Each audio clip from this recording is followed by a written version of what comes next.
Diga glória a Deus. Amém. Nós vamos fazer a leitura do texto por completo, que eu creio que fica mais agradável para os irmãos, sem o incômodo dos insetos, e a gente vai estar apagando novamente a luz, amém? Então vamos estar fazendo a leitura por completo do texto.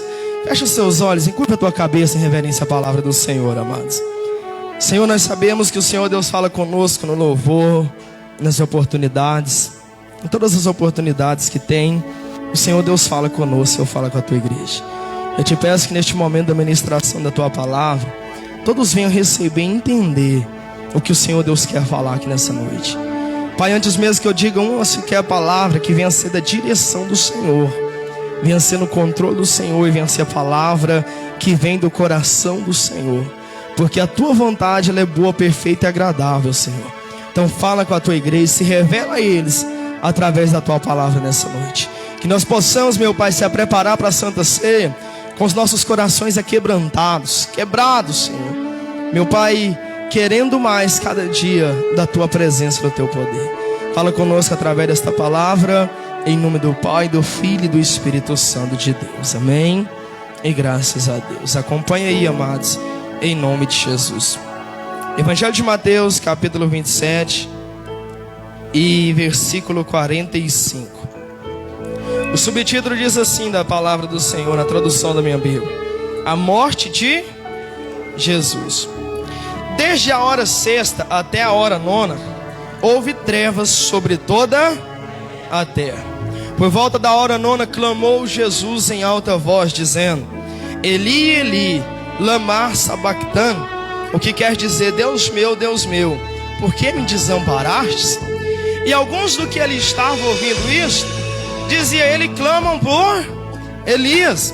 E logo um deles correu a buscar uma esponja e, tendo-a embebecido de vinagre, e colocando na ponta de um caniço, deu-lhe a beber. E outros, porém, diziam: deixa, vejamos se Elias vem salvá-lo.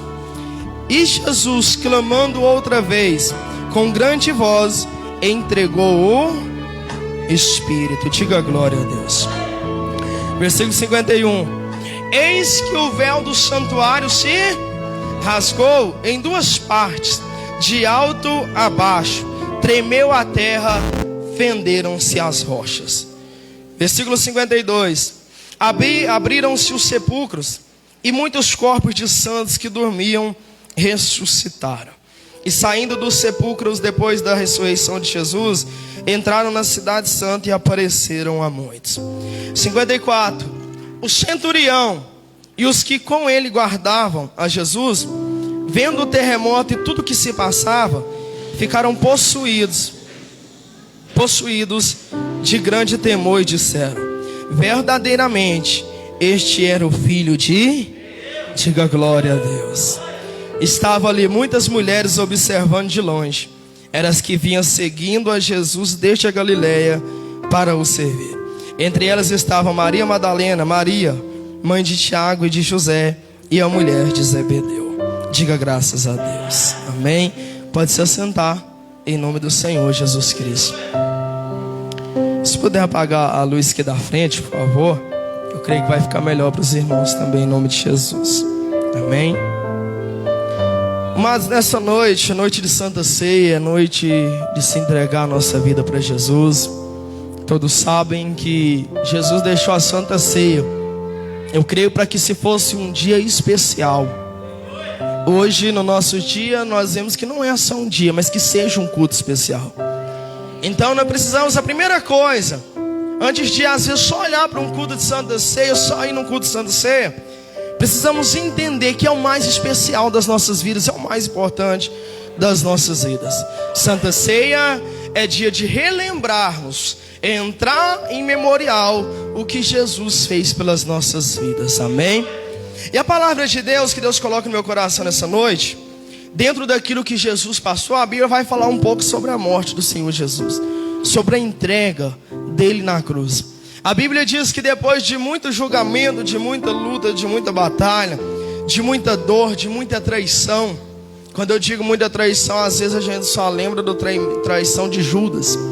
Mas nós não podemos esquecer que quando Jesus estava ali com Pilatos, Herodes, E a Bíblia diz que estava ele para ser escolhido, e do outro lado dele não era um rapazinho bom que estava lá também para ser escolhido. Não era uma pessoa boa, trabalhadora, honesta. Mas a Bíblia diz, não julgando, só estou dizendo que a palavra diz, mas a Bíblia diz que quem estava do lado dele para ser julgado era um ladrão. A Bíblia não entra mais em detalhe, mas poderia ter matado, ter roubado e ter feito coisas piores. E ali estava o ladrão e ali estava Jesus. Se a gente for olhar o feito de Jesus, a primeira coisa que a gente vai falar: nunca pecou enquanto esteve sobre essa face da terra. Nunca errou enquanto esteve sobre essa terra. Nunca foi injusto, nunca errou.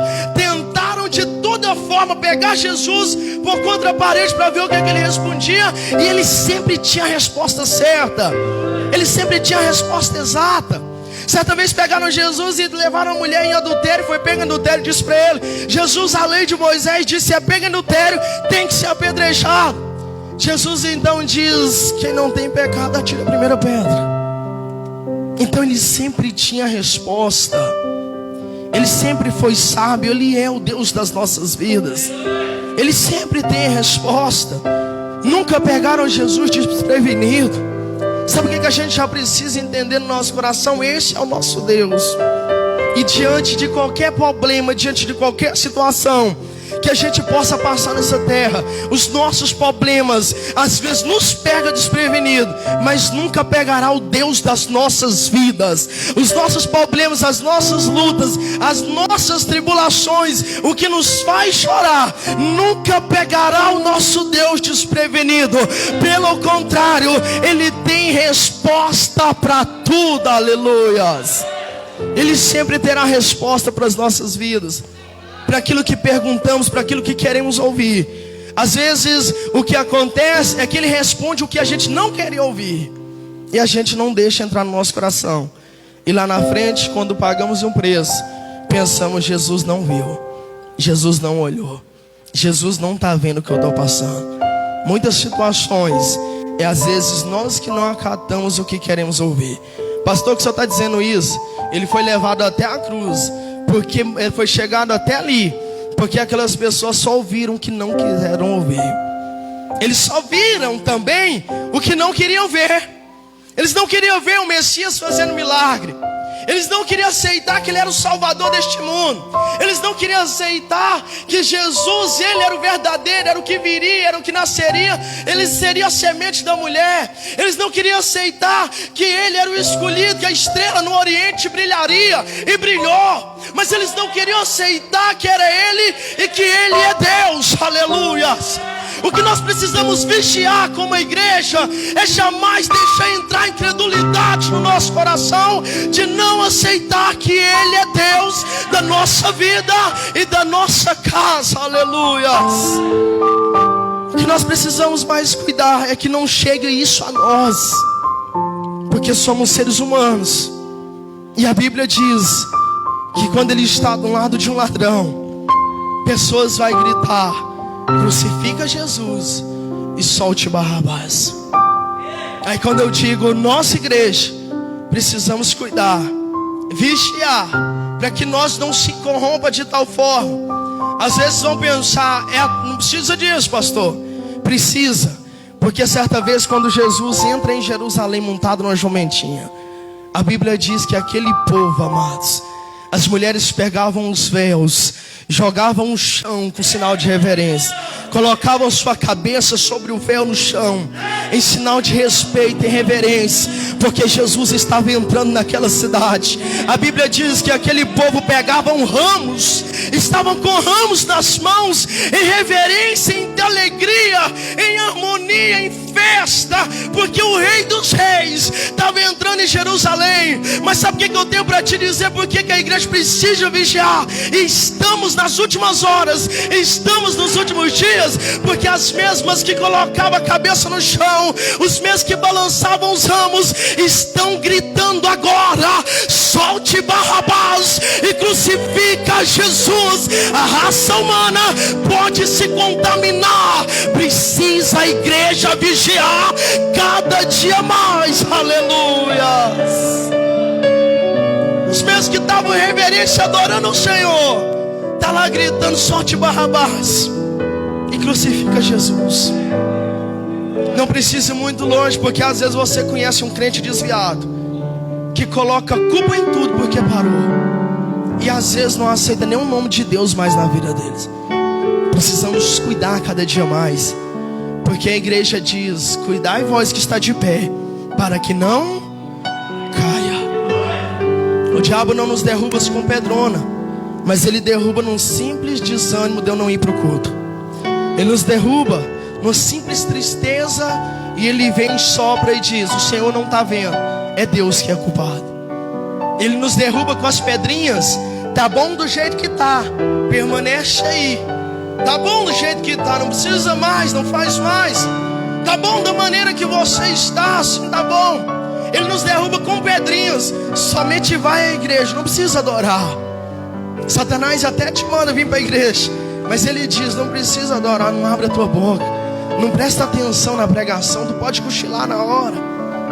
Porque crente, ou seja, que não está despertado, não incomoda Satanás, não incomoda ninguém. Eu vou mais longe: pastor que não está despertado não incomoda o inferno, não incomoda nada, mas pode até pregar, pode até pular, pode até falar, mas se não tiver na prática, se não tiver despertado, de visão aberta, não incomoda o inferno, não incomoda o inimigo. E nós precisamos nessa noite ser uma igreja despertada, ser uma igreja que está atenta, aleluia, dizendo para Deus: eu não me vendo, eu não vendo a minha adoração, eu não nego o meu Cristo, eu sou o mesmo que adorei lá atrás, e vou ser o que adoro lá na frente, aleluia. Oh Deus, cuidado que nós devemos tomar, e não ser como aquele povo, de levantar ramos, dobrar nossos joelhos, colocar nossa boca no pó, mas na hora do aperto a gente dizer: Jesus, eu nego, Jesus, eu desisto. Um simples problema não pode me tirar da presença do Senhor. Uma simples falha da igreja não pode me tirar da presença dele. Uma simples falha do pastor, do obreiro, o seu irmão que me olhou